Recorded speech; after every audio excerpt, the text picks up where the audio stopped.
Maintenance to affect water supply in Gauteng on Sunday.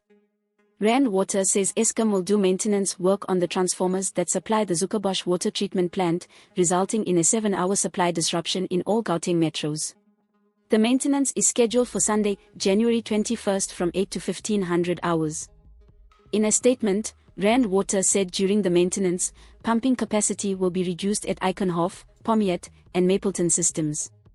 As a result, some areas in the city of Johannesburg, Ncwane and Ekurhuleni may experience low pressure and no water supply.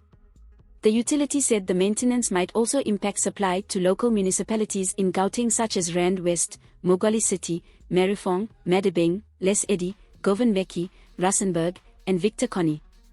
It is important to mention that during this period, Rand Water will also undertake maintenance work that will entail preventive maintenance task of replacing defective valves on the Q2 pipeline that supplies water from the Eikenhof system, Rand Water spokesperson Mokonosi Maru said. Please subscribe for more news updates. This is Leah for the South African.